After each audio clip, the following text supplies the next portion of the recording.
This is Olean. Olean has about the same features as many other cities.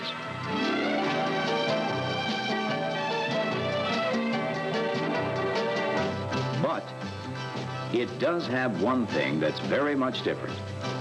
Olean is protected by the unsleeping Ides.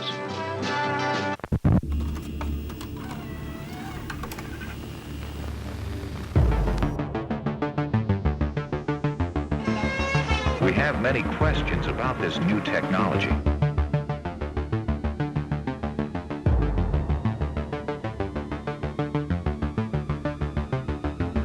You are recorded.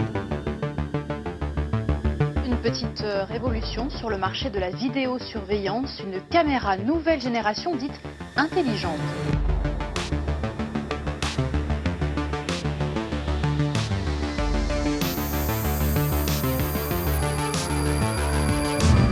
Ça y est, nous y sommes.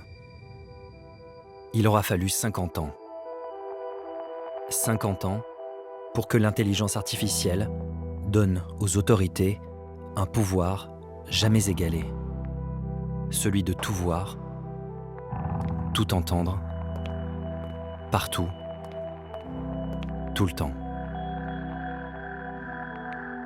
Le FBI aurait la capacité d'identifier 50% du pays à partir d'une seule photo. Au nom de la lutte contre le terrorisme, l'Europe, les États-Unis et surtout la Chine se sont lancés dans une inquiétante course aux technologies de surveillance. Suivi, localisé, traqué. Plus rien n'échappe à cet œil qui ne dort jamais. Non content de nous scruter jour et nuit, 500 millions de caméras dans le monde prétendent désormais détecter nos émotions, repérer les comportements suspects et même prédire les crimes avant qu'ils ne se produisent. Qu'est-ce que vous préférez ? Être en sécurité ou éviter d'être scanné par une intelligence artificielle ? Moi, je veux être en sécurité. C'est très dommage qu'on ne perçoive pas le caractère paranoïaque donc, en fait, de cette idée, qui du coup implique comme réponse l'idée qu'il faudrait en permanence pouvoir surveiller tout le monde. Une obsession sécuritaire qui, dans certains pays, est en train de donner naissance à un régime d'un nouveau genre, le totalitarisme numérique. Ces violations des droits de l'homme impliquent clairement tout le monde, de Xi Jinping aux architectes de cet algorithme de la répression au Xinjiang. Jusqu'où ce désir de protection va-t-il nous conduire ? Quel niveau de surveillance nos libertés individuelles peuvent-elles endurer ?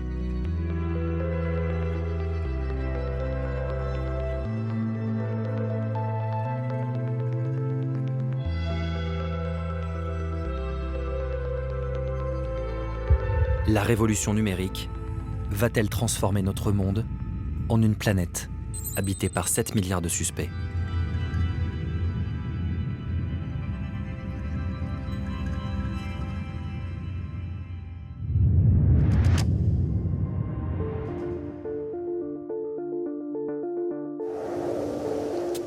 Il frappe sans prévenir, se dissimule pour mieux surprendre. Cela peut être lui ou elle. Le terrorisme est un ennemi bien souvent silencieux. Une menace quasiment indétectable qui, le 14 juillet 2016, a plongé toute une ville dans l'angoisse. Nice. Nuit d'horreur à Nice. Ce camion qui a foncé sur la foule en pleine fête du 14 juillet sur la promenade des Anglais. Le bilan effroyable s'alourdit donc encore ce matin. Il est désormais d'au moins 84 morts, parmi lesquels des enfants. En pleine fête nationale, un terroriste au volant d'un camion fou sème la mort dans la ville la plus vidéosurveillée de France. Un drame que certains ont vécu en direct à travers les écrans du centre de vidéosurveillance. Comment est-ce qu'on peut imaginer à un moment donné qu'un être humain puisse avoir l'idée de faire ça ? On était sur une scène de guerre.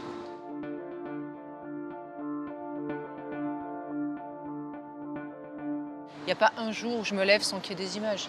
Il n'y a pas un jour sans que je pense aux victimes.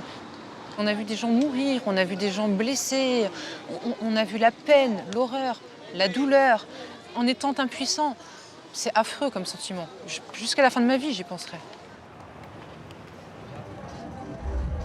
Les 2000 caméras présentes dans la ville n'ont pas permis d'éviter le drame. Désormais, la peur s'immisce dans chaque grand rassemblement. Pour prévenir tout nouvel acte terroriste, la mairie a décidé de miser sur une nouvelle technologie, la reconnaissance faciale.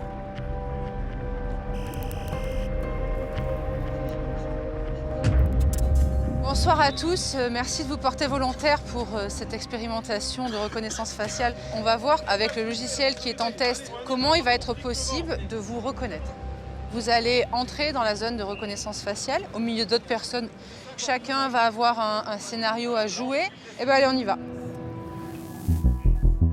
Un logiciel va utiliser les caméras de la ville pour mettre un nom sur le visage des volontaires.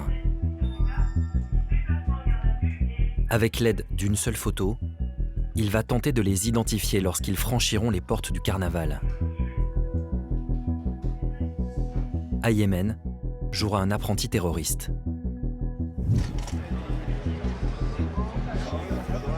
En quelques secondes, le jeune homme est reconnu par le logiciel et interpellé par les policiers. Si on avait la possibilité d'inscrire demain les personnes qui sont fichées au motif de radicalisation à caractère terroriste, eh bien on aurait l'opportunité de pouvoir suivre en temps réel leurs déplacements et de pouvoir ainsi se prémunir en les interdisant, par exemple, d'approcher les zones de grand rassemblement. Ce dispositif de reconnaissance faciale, la ville de Nice est allée le chercher dans un pays confronté depuis longtemps au terrorisme.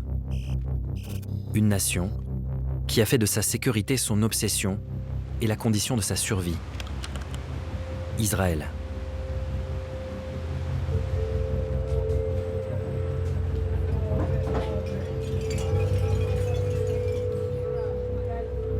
C'est en banlieue de Tel Aviv, derrière les parois vitrées de ce bâtiment, que le logiciel testé à Nice a été mis au point. Créée en 2015, la start-up israélienne AnyVision a été l'une des premières à se spécialiser dans la reconnaissance faciale. Elle fait aujourd'hui partie des leaders mondiaux dans le domaine.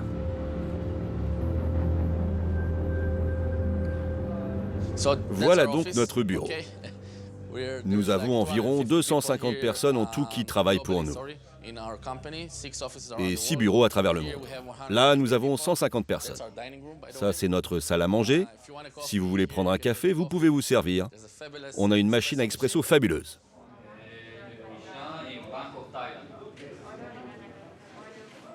En 4 ans, AnyVision a multiplié ses effectifs par 10 et pèse aujourd'hui plusieurs dizaines de millions de dollars. D'après son PDG, son logiciel est capable de reconnaître n'importe qui, dans n'importe quelle condition, avec une efficacité estimée à plus de 99%. Voici comment fonctionne l'intelligence artificielle.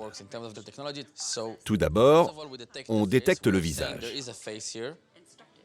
Ensuite, on en extrait un modèle mathématique comme une empreinte digitale. C'est un modèle mathématique complet qui modélise votre visage et à la fin, il sera représenté par 500 millions de chiffres. Si je vous présente maintenant 500 photos de suspects et que je vous les montre comme ça, vous ne vous souviendrez peut-être même pas d'un seul de ces visages.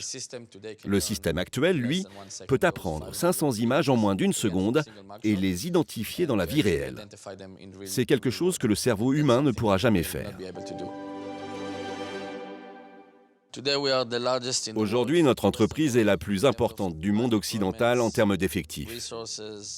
Nous sommes leaders dans ce secteur. Nous travaillons actuellement dans 43 pays. Ok, ça donne un petit aperçu. Nos produits sont aujourd'hui présents dans 43 pays.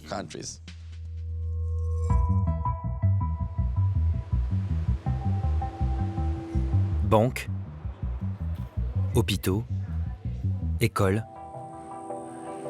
Le dispositif de reconnaissance faciale d'Anyvision est utilisé partout en Israël, y compris par la police pour sécuriser la ville de Jérusalem. L'État hébreu est aujourd'hui l'un des principaux exportateurs de systèmes de surveillance dans le monde. Une expertise acquise au fil de l'histoire.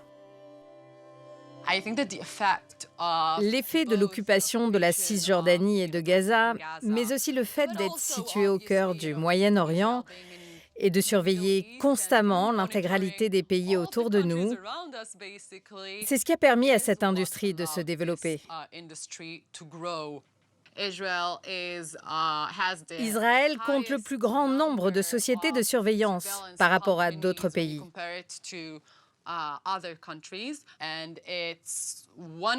Et pour être tout à fait clair, dans 100% des cas, je ne connais pas une seule personne dans ces entreprises qui n'ait pas servi dans des unités de renseignement de l'armée.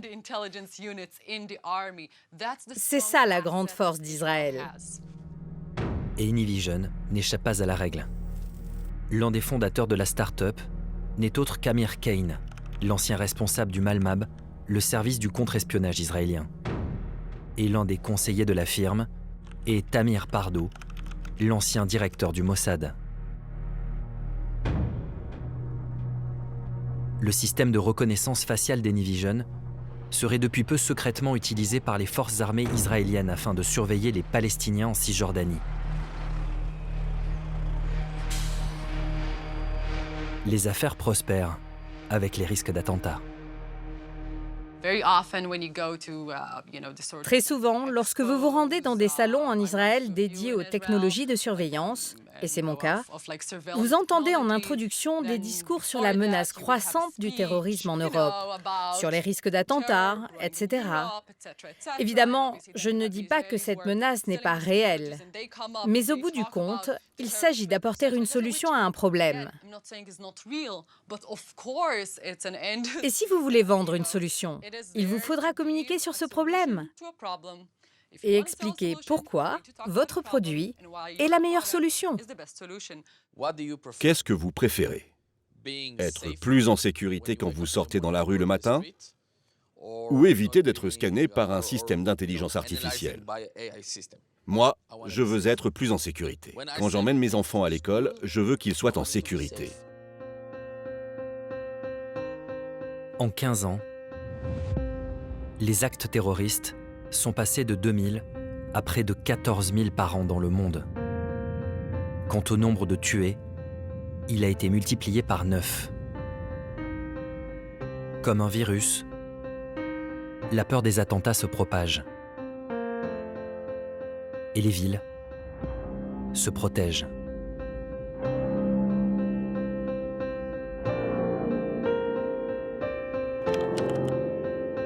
Donnant ainsi naissance à un tout nouveau secteur, celui de la vidéosurveillance intelligente. Un marché estimé aujourd'hui à près de 40 milliards de dollars, que certains appellent le marché de la peur. C'est un modèle de société paranoïaque en réalité qui se cache derrière, où l'ennemi est parmi nous, est caché parmi nous, et c'est un de nos frères au fond parmi nous. Voilà. Là on est en train d'essayer de faire passer au fond comme une lettre à la poste, comme dit l'expression courante, des choses quand même extrêmement importantes, des formes de fichage biométrique de toute une population. Certainement qu'au début ce sera toujours pareil, c'est réservé d'abord avec toutes les garanties de confidentialité, réservé à un usage très précis, administratif, bureaucratique, machin. Jamais ça ne fera l'objet de fichiers connectés à autre chose, ayant d'autres usages. C'est toujours ce qu'on dit au début. Le seul problème, c'est que survient régulièrement un attentat qui crée une émotion générale et des discours politiques qui disent enfin, qu'est-ce qui se passe, qu'est-ce qu'on fait? Il faut utiliser tous les moyens qu'on a. Comment nous avons un fichier, on ne l'utilise pas, mais enfin, ça suffit, on ne peut plus rester naïf face au terrorisme, il faut utiliser, etc. C'est-à-dire qu'en permanence, il y a des situations exceptionnelles qui viennent renverser la logique ordinaire.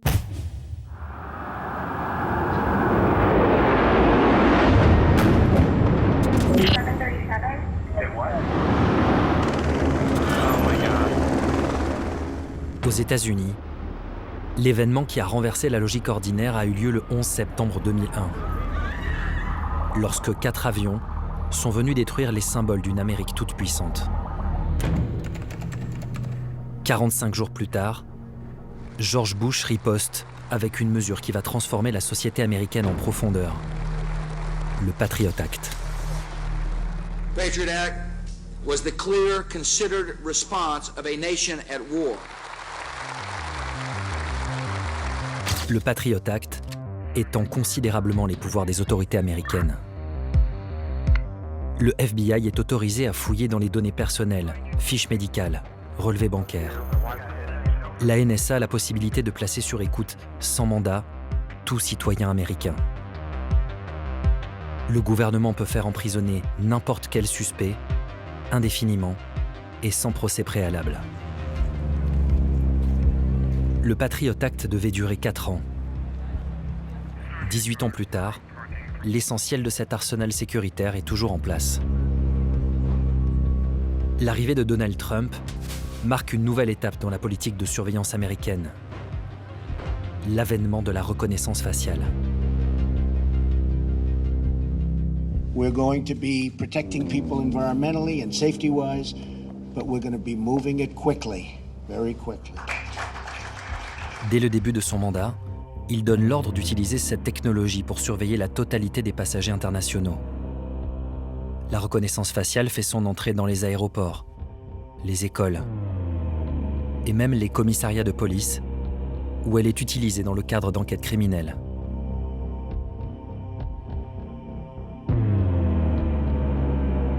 Une contamination qui fait descendre les Américains dans la rue et force le Congrès à ouvrir une commission d'enquête sur la reconnaissance faciale.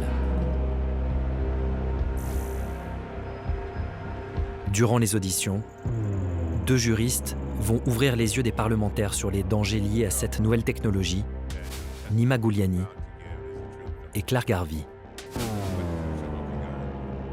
Comment allons-nous empêcher la création d'un état de surveillance? Comment protéger les libertés que nous accorde le premier amendement et ne pas se dire « je ne peux pas aller à cette manifestation de peur que mon visage soit scanné ». La reconnaissance faciale donne aux forces de l'ordre un pouvoir qu'ils n'ont jamais eu auparavant. En 2016, nous avons déposé des demandes d'accès à des documents publics dans plus de 100 juridictions à travers le pays, demandant simplement quelles données biométriques y étaient conservées. Et nous avons découvert que plus de la moitié des Américains aujourd'hui figurent dans une base de données de reconnaissance faciale utilisée dans les enquêtes criminelles. Et ce, uniquement grâce à leur permis de conduire ou à leur carte d'identité. Et ça, personne ne le savait. Ça nous a tous surpris. Le FBI aurait la capacité d'identifier 50% du pays à partir d'une seule photo. Le Congrès n'a jamais autorisé le FBI à avoir accès à ces informations. Et les gens qui obtiennent leur permis de conduire n'ont jamais coché une case ou spécifié « Je consens à être dans cette énorme base de données de reconnaissance faciale ». Les 2 femmes vont révéler l'une des défaillances les plus inquiétantes du système de reconnaissance faciale. Son incapacité à identifier correctement les personnes de couleur. Dans un pays où le taux d'Afro-Américains tués par la police est 2,5 fois plus élevé que celui des Blancs, cette révélation fait l'effet d'un électrochoc.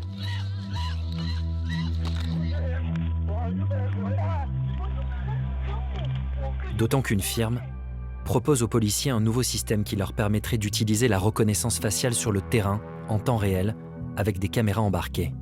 Hi, ma'am. Did you report your vehicle stolen today? What was your name? I'm Shaylee. Shay, do you have an ID on you? Perfect. Thank you so much, Shay. Un dispositif appelé Recognition, vendu par le géant Amazon. Un logiciel testé dans 2 États, que s'est procuré l'Association américaine de défense des libertés individuelles.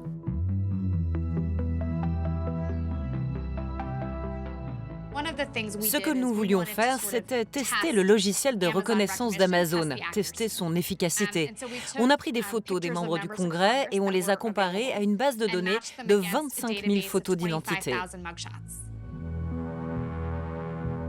En comparant les photos d'identité des députés américains avec une base de données de personnes fichées par la police, le logiciel d'Amazon a confondu 28 membres du Congrès, essentiellement des personnes de couleur, avec des délinquants. Il y a eu 28 faux jumelages, y compris les parlementaires Gomez, Sonia et Clay, qui siègent à ce comité. Et 40% de ces fausses correspondances étaient des députés de couleur. Je pense qu'à ce moment-là, c'est vraiment devenu une question concrète pour les membres du Congrès. Beaucoup de députés qui n'avaient même jamais pensé à la technologie de la reconnaissance faciale ont soudainement compris « Hey, je pourrais être l'une de ces erreurs. Cette technologie pourrait être utilisée contre moi. » Je pense que cela a vraiment changé leur façon de voir les choses parce qu'encore une fois, c'était un test réalisé dans des conditions parfaites. Malgré ces révélations au Congrès américain, Amazon continue à vendre son logiciel aux policiers.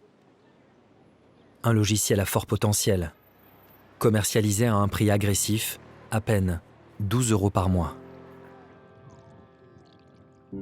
L'utilisation de la reconnaissance faciale n'est pas sans risque. Et malgré ses défaillances, cette technologie est aujourd'hui mise au service d'armes létales. C'est ce qu'a découvert cette ancienne salariée d'une start-up spécialisée dans la reconnaissance faciale.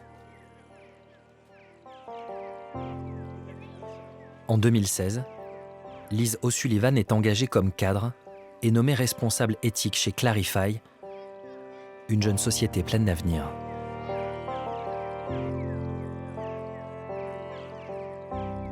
À l'époque, c'était une opportunité incroyable. Clarify était la start-up de New York. Tout le monde en parlait.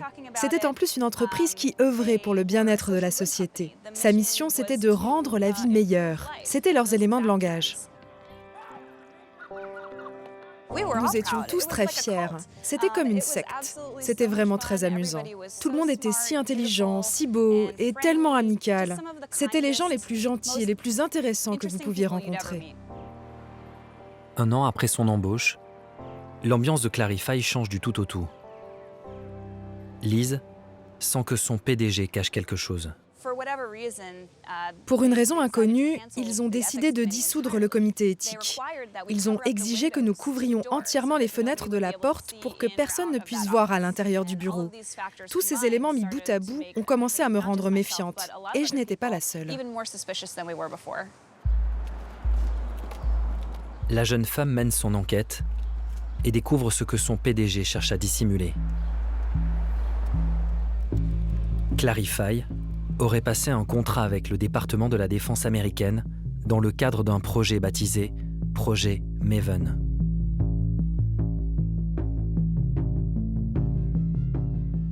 Le projet Maven est un contrat du ministère de la Défense qui représente des millions et des millions de dollars.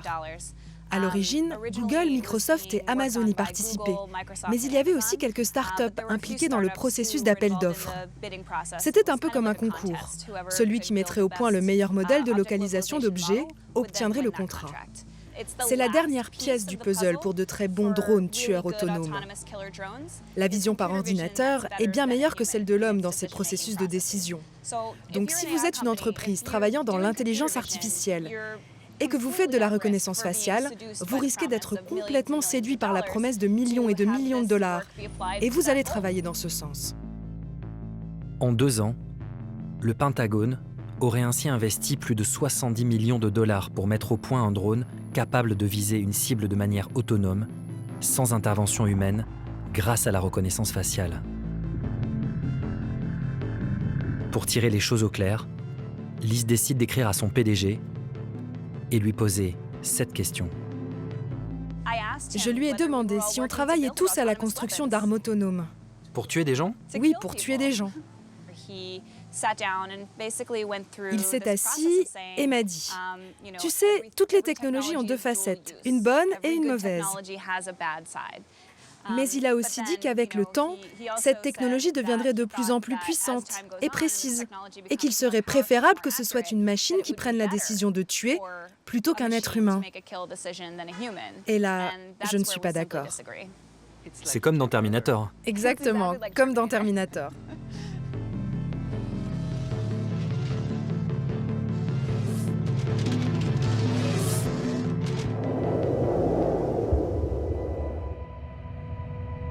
Le pacte scellé entre des sociétés spécialisées dans la surveillance et l'armée n'est pas propre aux États-Unis. En Europe, ce type de partenariat public-privé a pris une ampleur considérable ces dernières années. Et il suffit de plonger dans les rapports de la Commission européenne pour s'en rendre compte. Des rapports qu'un chercheur anglais a décortiqués pendant plus de 5 ans.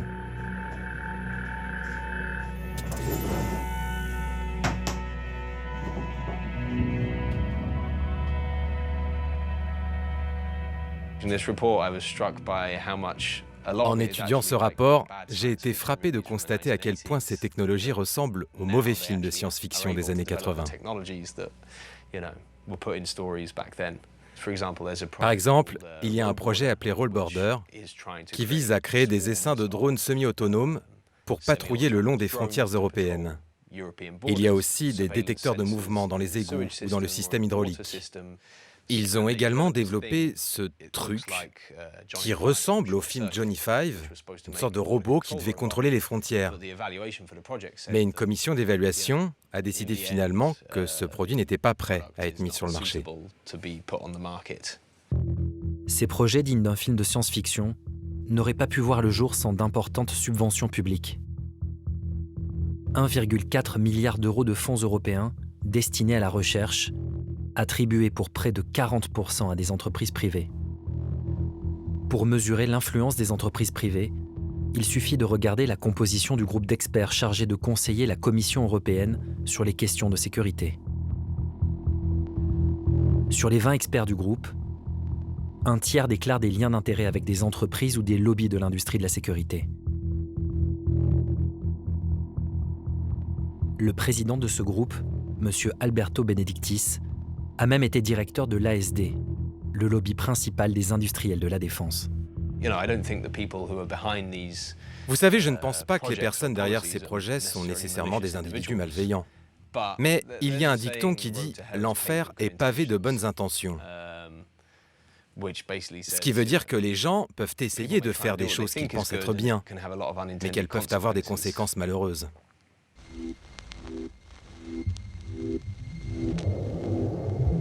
Si l'Europe nous prépare un monde sous surveillance,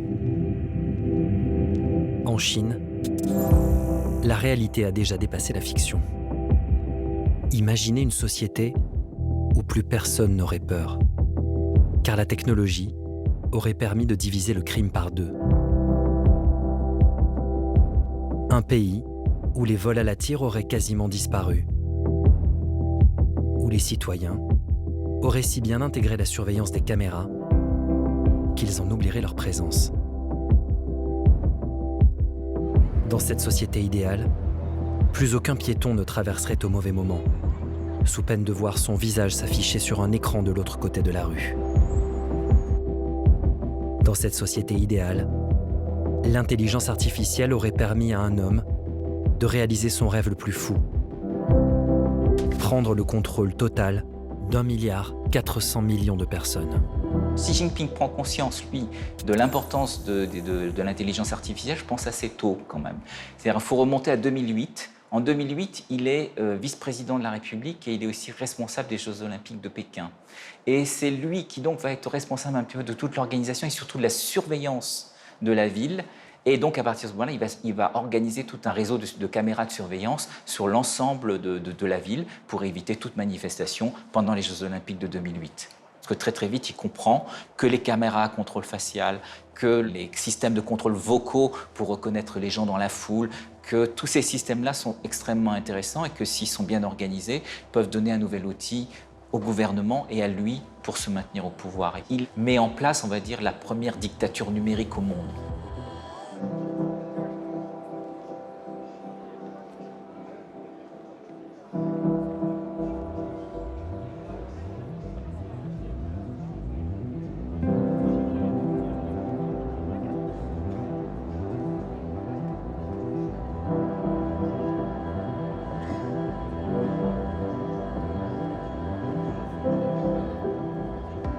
Avec l'aide des licornes, Xi Jinping va faire basculer le pays dans un univers orwellien que personne n'avait anticipé. En 2013, année de son investiture, la Chine comptait près de 100 millions de caméras. En 2020, 600 millions, soit une caméra pour 2 habitants.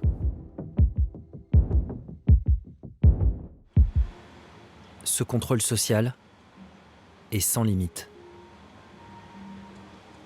Et il suffit de prendre le train rapide entre Shanghai et Pékin pour s'en rendre compte. Depuis peu, voici ce que l'on peut entendre au moment du départ.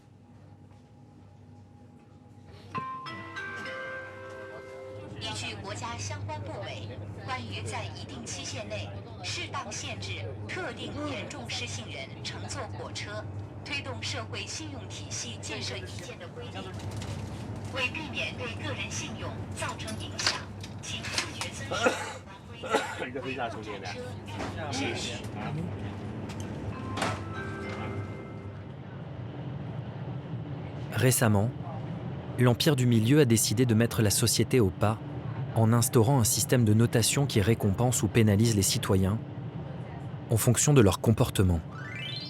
Un système baptisé crédit social, expliqué dans une vidéo pédagogique.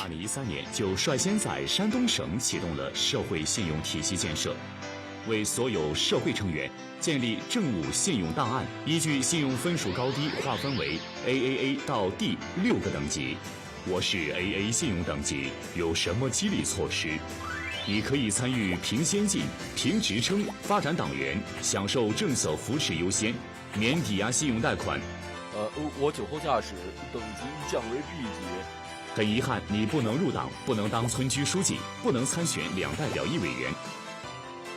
我受到行政拘留，信用等级降为 C 级。Sorry， 一处失信，处处受限，你不能享受政府贴息贷款。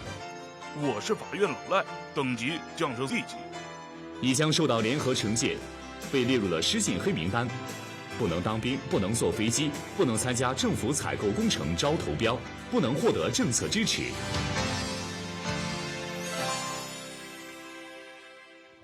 Cette notation désormais généralisée est officiellement un moyen pour le gouvernement chinois de lutter contre les incivilités. Mais en réalité, il permet surtout de diffuser la morale communiste jusque dans les zones reculées. Comme ici, à Rongsheng, une petite ville côtière située au nord du pays. Rongsheng est l'une des premières à avoir expérimenté le crédit social.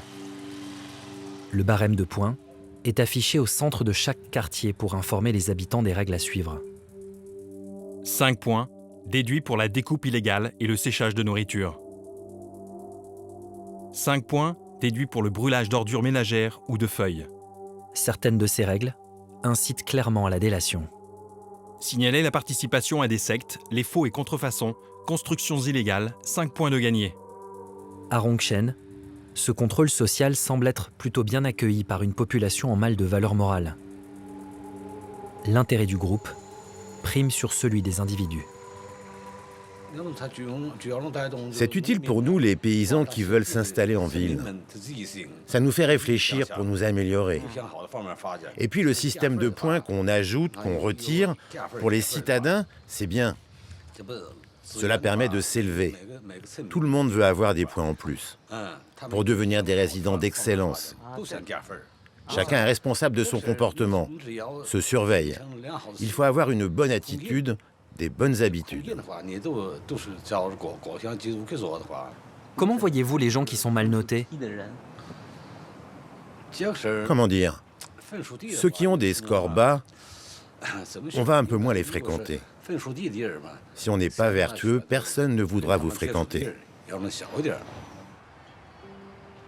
À l'origine de ce système de notation des citoyens, un chercheur, membre éminent de l'Académie des sciences sociales, Lin Junhue. Ce sont ces travaux qui ont inspiré le gouvernement chinois et donné naissance au crédit social. Ça revient à dire que les citoyens sont comme des enfants qu'il faut éduquer, non? L'éducation est nécessaire. Le système de crédit social est le meilleur moyen de gérer efficacement une société.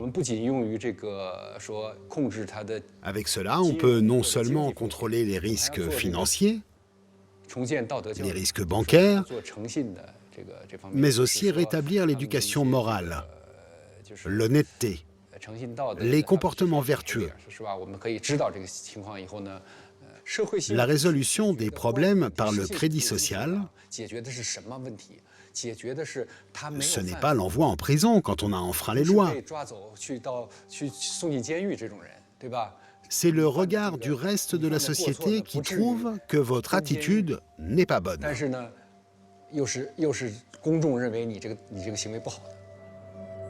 Crainte de la réprobation, peur de l'ostracisation, les citoyens sont muselés.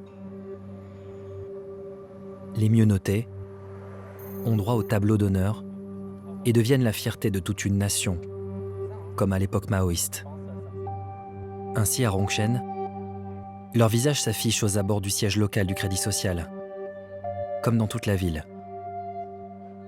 Ils sont les exemples à suivre, comme cette femme, Yuan Shangwei, une éducatrice très appréciée. Spécialiste de la santé mentale, elle travaille avec sincérité et aide les élèves pauvres. Elle s'occupe des autres enfants comme des siens. Ses élèves l'appellent même « maman enseignante ». Elle a été élue 5e modèle de moralité à Rongchen. Mais en Chine, difficile de mettre la main sur ces fameux mauvais citoyens. Expulsés hors des villes, pointés du doigt. Dans certains centres commerciaux, leurs visages défilent sur des panneaux lumineux pour mieux les humilier. Dans une autre province, les autorités leur ont même attribué une sonnerie de téléphone particulière. La personne que vous essayez de joindre a été mal notée par le tribunal de la ville de Dengfeng. Merci de l'inciter à se responsabiliser et de l'aider à respecter la loi. Aujourd'hui, plus de 20 millions de citoyens chinois seraient placés sur liste noire, interdits de voyager à cause d'une mauvaise note. Vous n'avez pas peur d'avoir créé un monstre? Non, je ne le vois pas comme ça.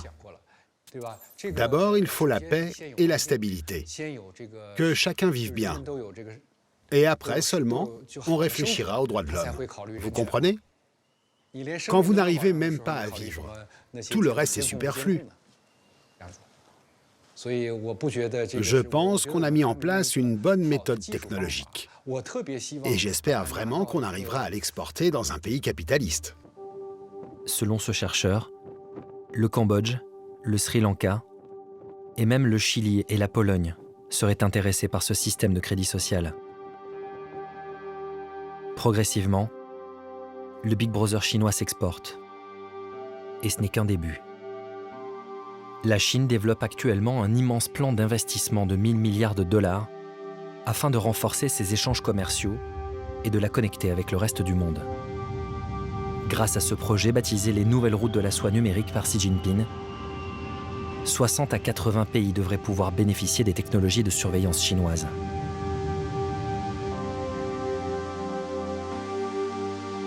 « 60 à 80 pays, dont la France, qui au printemps 2019 recevait en grande pompe le dirigeant de l'Empire du Milieu.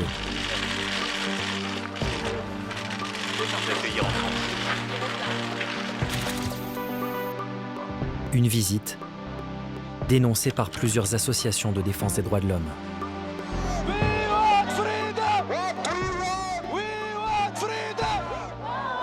Parmi la centaine de manifestants, beaucoup de réfugiés politiques, des Tibétains, mais surtout des Ouïghours, une ethnie à majorité musulmane vivant au nord-ouest de la Chine. Berthiard est arrivé en France en 2017. Ce jeune homme de 28 ans a quitté Urumqi, la capitale du Xinjiang, pour se réfugier en France. En quelques années, il a vu sa ville natale se transformer en un laboratoire de surveillance à ciel ouvert.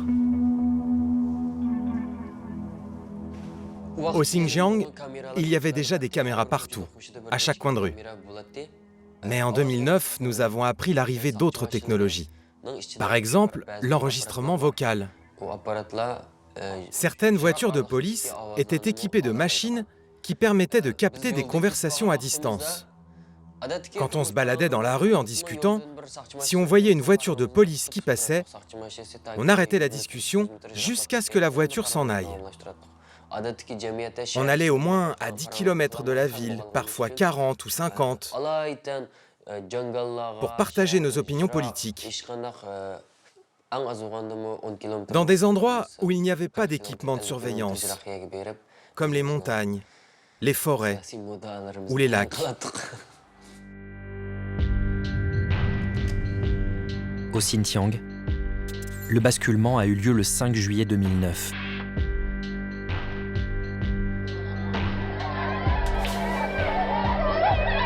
Ce jour-là, de violentes émeutes éclatent à Urumqi après un soulèvement ouïghour.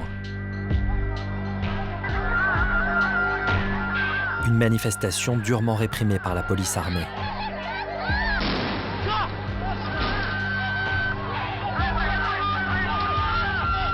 Munis de couteaux et de barres de fer, des émeutiers ouïghours s'en prennent aux Han, l'ethnie majoritaire chinoise, qui se venge dès le lendemain. Des affrontements interethniques qui causeront plusieurs centaines de morts.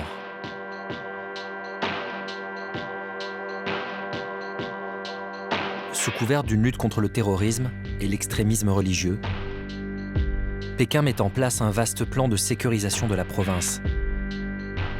Un plan qui, avec l'arrivée au pouvoir de Xi Jinping, va prendre un virage totalitaire.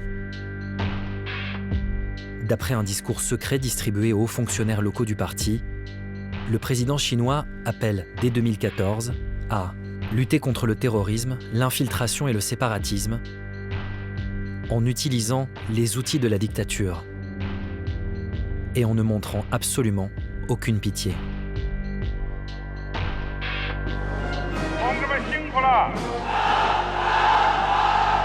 Dix ans après les émeutes, au Xinjiang, le budget pour la sécurité a été multiplié par 10. Il atteint près de 10 milliards de dollars. La région est considérée comme la zone la plus surveillée au monde. Pour pouvoir filmer dans cette province, il faut déjouer le système de surveillance chinois. Se rendre quasi invisible auprès des autorités. Car au Xinjiang, les journalistes étrangers ne sont pas les bienvenus.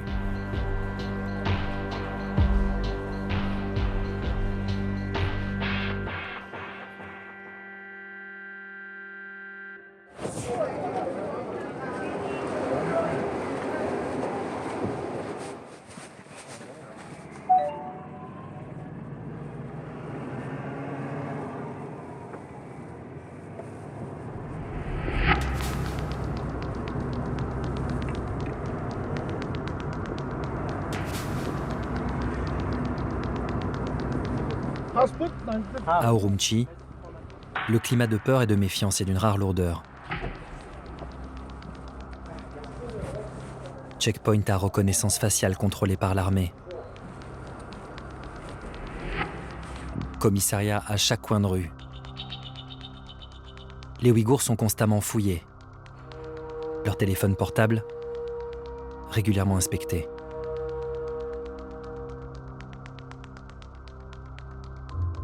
Une surveillance qui, à en croire ce chauffeur de taxi, a pris des proportions inimaginables ces dernières années.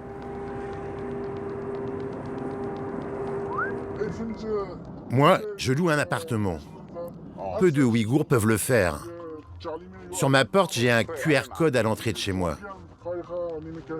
Un QR code ? Oui. Tu veux que je t'envoie une photo ? À Urumqi, les autorités chinoises ont apposé à l'entrée de tous les domiciles des Ouïghours les numéros des cartes d'identité des membres du foyer, avec en prime un QR code, un code barre pour surveiller les familles.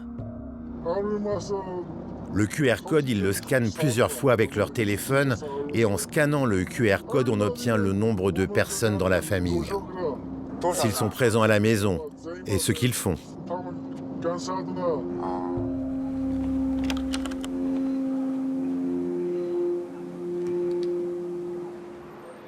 Les Ouïghours ne peuvent plus sortir du Xinjiang sans autorisation. Et ils sont réduits au silence. En ce moment, au Xinjiang, dans toutes les familles, il manque 3 à 4 personnes. La cible, ce sont les musulmans, ceux qui pratiquent, ceux qui vont à la mosquée. Ils vont tous en prison. Ils ont pris mon père parce qu'il est allé prier à la mosquée. Mon père a 63 ans. Il a été condamné à 4 ans et 6 mois. Je ne peux rien y faire. Est-ce qu'on peut y aller? On peut y aller, mais on ne peut pas accéder à l'intérieur. Notre chauffeur a promis de nous emmener voir ce fameux camp où son père serait détenu. Mais le lendemain matin, nous sommes contactés sur les réseaux sociaux chinois par une personne que nous ne connaissons pas. Elle nous informe que notre chauffeur ne viendra pas.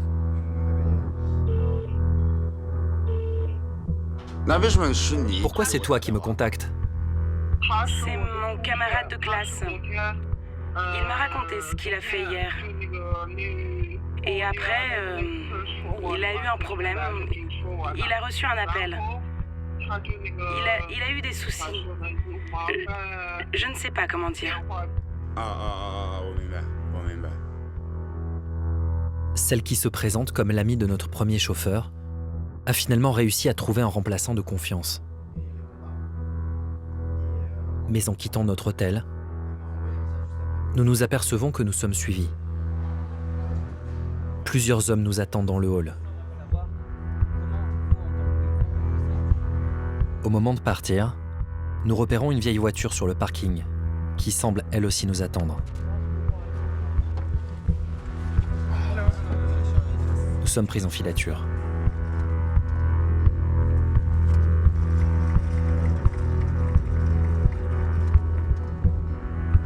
Le camp où sont détenus les Ouïghours est à 60 km d'Urumqi. Nous découvrons le fameux bâtiment. Il semble être sorti de terre très récemment.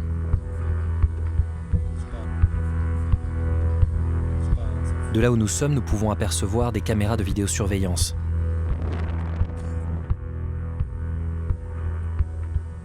Une voiture de police et ses inscriptions sur la façade.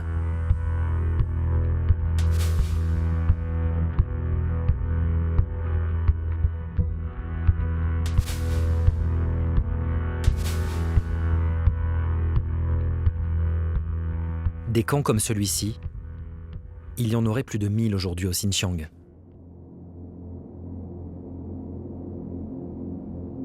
L'étude minutieuse des images satellites révèle l'étendue de la répression chinoise. Aujourd'hui, selon les ONG, plus d'1 million de personnes y seraient détenues. 1/10 de la population ouïghour. Sur quels éléments les officiers chinois se basent-ils pour considérer comme suspect un individu? La clé de ces détentions arbitraires tient dans ces lignes de code. Une série de chiffres qui, mis bout à bout, composent une mystérieuse application pour téléphone portable utilisée par les policiers chinois. Une application appelée la plateforme d'opération conjointe intégrée, qu'un hacker a réussi à récupérer. Il est l'un des meilleurs spécialistes français en cybersécurité. Grâce à une méthode appelée la rétro-ingénierie, il va décortiquer ce programme et nous révéler ce que les policiers chinois ont dans la tête. Lorsqu'on ouvre l'application et qu'on va regarder le code à l'intérieur de l'application, on va obtenir par exemple le nom des différents fichiers. On voit par exemple qu'il y a un objet qui s'appelle « voiture illégale », un autre qui s'appelle « Investigate Family ». Avec cette application, les policiers font remonter des informations détaillées sur chaque Ouïghour. La consommation des compteurs d'eau, de gaz et d'électricité, les mouvements à l'intérieur du pays, les déplacements à l'étranger. La pratique religieuse est elle aussi passée au crible. De l'achat d'un simple Coran au pèlerinage à la Mecque non déclaré. Relié en temps réel aux caméras de surveillance, aux checkpoints et aux smartphones des policiers, la plateforme liste des milliers de noms de personnes à interner chaque semaine, sans que l'on sache si cette liste est le fruit d'une décision humaine ou d'un algorithme. On a ici un des noms des sous-dossiers, ça va être HBFEC. HBFEC est une société qui appartient à un autre grand groupe qui s'appelle CETC. Pour cet expert, aucun doute possible. Derrière cette application se cache une entreprise chinoise, CETC China Electronics Technology Group Corporation, une entreprise d'État. Ce travail de rétro-ingénierie, l'ONG Human Rights Watch l'a également réalisé en 2019.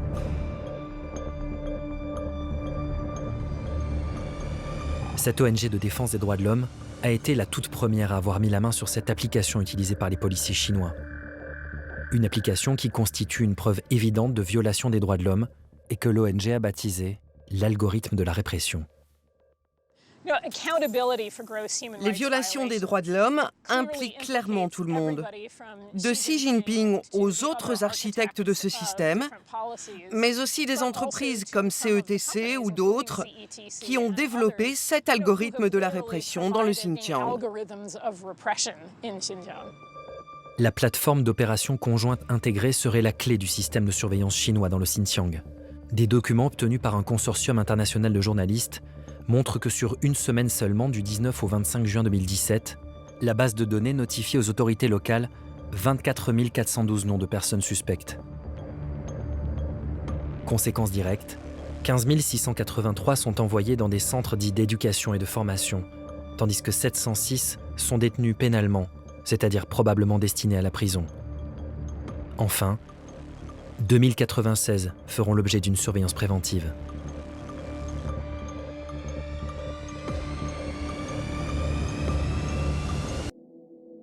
Voici l'une des rares images de l'ethnocide culturel ouïghour menée par le gouvernement chinois. Une vidéo mise en ligne sur YouTube par une source anonyme, montrant plusieurs centaines d'hommes menottés sur le point d'être transférés vers un camp de rééducation.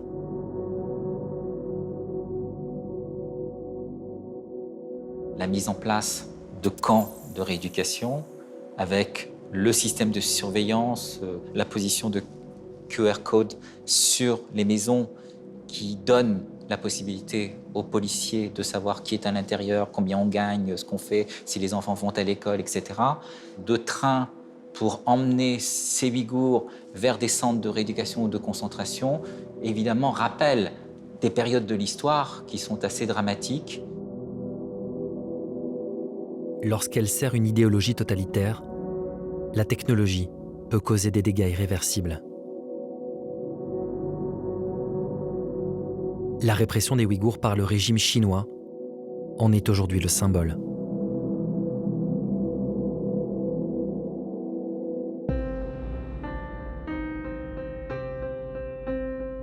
Se nourrissant de nos peurs et de la course effrénée à l'intelligence artificielle, le virus de la surveillance semble n'avoir aucune limite. Peut-on encore l'endiguer ? Comment éviter que notre désir de sécurité nous conduise vers un futur dépourvu de toute humanité ?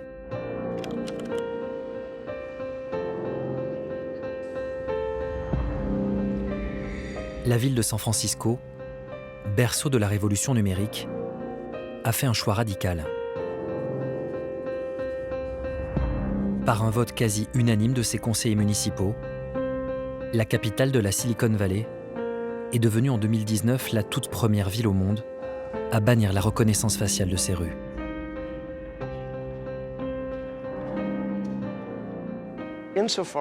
Dans la mesure où nous sommes le siège et le symbole de la technologie, et ce depuis de nombreuses décennies, je veux dire depuis l'époque de Hewlett-Packard et de certains des pionniers d'Apple, cela nous confère plus de responsabilités. San Francisco doit montrer l'exemple.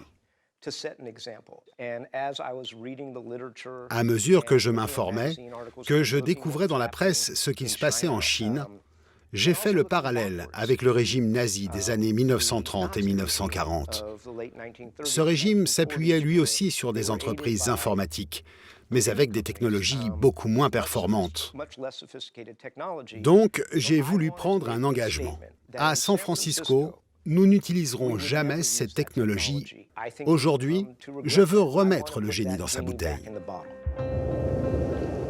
Oakland, Berkeley en Californie,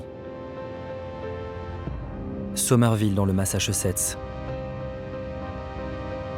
Plusieurs municipalités aux États-Unis suivent déjà l'exemple de San Francisco et ont fait un autre choix de société.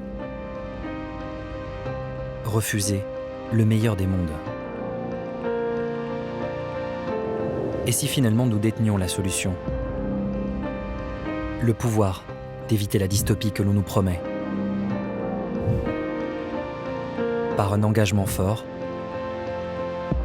remettre le génie dans sa bouteille.